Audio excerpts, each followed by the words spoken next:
Morning, Monday Mindset Reset, here we are. And sorry I'm a bit late, I couldn't get my phone to go live on here for some reason. Just wanted to say happy Monday. And today is quite a special day for me and my partner actually.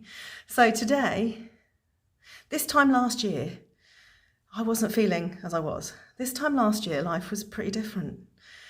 I was living in Northamptonshire on my own, in a cute little house. Not really many people around me. Wanted a dog, desperately. If you look at my posts from last year, desperately wanted a dog and wanted a partner. I'd had quite a few relationships that hadn't gone as they should have done. I think some of you might recognise that. And on the Friday of this time last year, I pulled some cards, some Miracles Now cards, Gabby Bernstein, some of you might be a follower. I'm a spiritualist, so if some of you don't know who I am actually, quite a few new members in the group. So I'm Vivian Joy, I'm the founder of She Enjoys, hence the name of the business, because if you're not enjoying it, what's the bloody point? So I'm a master coach, master trainer of business, and NLP coach, loads and loads of different accolades, published author. So yeah, check out the website if you want to know more. Thank you, Yasmin, for the lovely post this morning, by the way. But yes, this time last year, despite all those accolades, despite having, an amazing business, incredible clients, lovely friends, I was like, something's really missing. So I set to manifesting what my heart desired, for want of a better description. And I was really specific, like really specific. And literally the same night, I met my now fiance on a very dodgy lesbian dating app. Yes, I am of that origin. And we started talking. So this time last year, I was nervously looking at her profile thinking, yeah, I like her. And I kept looking at her profile thinking, I want to see if she looks at me. I just wanted that kind of reassurance before I stepped out and put myself out there. Ever done that in life or business? Like, oh, I dared, and what if? All the what ifs in my head were going on. What if she's not interested? What if she says no? What if she says, pff? Yeah, I had all that going on. Yeah. And I look back at that and I laugh. But then I realised as I kept reading her profile over and over again that it said on there she was shy.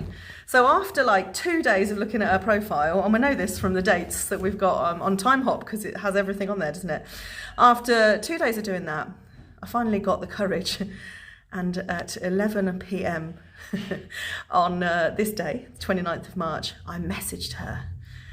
And literally 7 minutes later, she messaged me back. And the rest, as they say, is history. So tonight at 11:07, it is our 1 year of meeting online and changing each other's lives beyond recognition. We now live in Norfolk in our dream home. It really is beautiful. We've got everything we could imagine. Emma had 2 dogs already, so they came into my life, and we've now got our puppy, who will be 1 year on the 1st of May. So he's doing really nicely. Emma left her business. She ran a salon, hairdressing salon, which because of COVID, she couldn't run anymore. So she sold that actually to a woman who used to work for her. And she's retrained as a dog trainer, dog psychologist and trainer, and has already started her business, which is already starting to do really well. And she loves dogs, like she prefers them to humans, quite frankly. And I get to have my hair done. She's an amazing cook. You probably see this on my Instagram and my Facebook and everywhere, as I'm just gleeful every time she cooks for me, because for me, food equals love. So yeah, I just think back and think, if I hadn't made that decision, that brave decision to reach out, not knowing what the outcome was going to be, where would my life be now? Had a bit of a sliding doors time yesterday. We're both a bit emotional actually. I think the new moon helped, but we were both a bit emotional. And it's like, yeah, if she hadn't messaged me back, or if, in fact, it was quite funny because a couple of days after ridiculous chatting on this app, the app had a blip. And we lost contact with each other completely. And little did I know, I thought, oh, maybe she's blocked me. Maybe she decided she didn't want to talk to me after all. She was the other end thinking exactly the same because, well, the app had a bit of a glitch for about 2 hours. And the minute it came back, I was messaging her and she messaged back to me saying, oh my God, I thought you decided you didn't want to talk to me. Let's change numbers. So we very quickly went from chatting on the app to chatting on WhatsApp. And that's the difference that made the difference, really. And we got to the stage, so just to tell you my story, if you don't know it, don't know why I'm telling you my story, but maybe it's because it's about bravery and courage and just stepping into what you want. And I decided I didn't have anything to lose, Really, what did I have to lose apart from a bit of ego, a bit of face? You know, yeah, I didn't have anything to lose. And so we'd been chatting for about 3 weeks, and I mean chatting like how we'd got anything done, either of us. And at one point we were on FaceTime for like 4 hours, and I just said to her, I just remember laying my head on the pillow, and she was there on the phone next to me like this, like as if she was there. And I said, you may as well be here. So we were already in lockdown. We'd just gone into lockdown, as you probably sure you remember. And I went and collected her. And she moved in with me. And we thought, well, worst case scenario, we'll have a nice time during lockdown. We'll get to know each other and we'll be friends. And best case scenario, whatever we're feeling will translate into what we think it will. And of course it did immediately. It was instant. And the best of it is when I look back at that profile of hers, it had 3 pictures on, of which 2 of them were the same picture virtually, and 1 she had sunglasses on. And they didn't represent who she was at all. So, you know, if this had been her marketing herself, she did a really crap job. And she had 3 lines of text, of which was she loves football. She used to play semi-professional football for girls for Ipswich Town when she was younger. And that she was shy. I thought, gosh, if I look at that now, those things didn't attract me at all. In fact, I don't like football at all. And well, shy really is the opposite of me. But something kept drawing me back. And she said she could see me seeing her profile. Kept thinking, oh no, maybe she's not into me. Maybe she just needs some fun on a Friday, on a Sunday night. So yes, it could have not been. So sometimes you just got to believe. There was just something just telling me. And we are very blissfully happy. So for those of you out there who aren't, then you've got to do something different to get a different result. And I know we see this on memes and we hear it all over the place, but it really is the truth.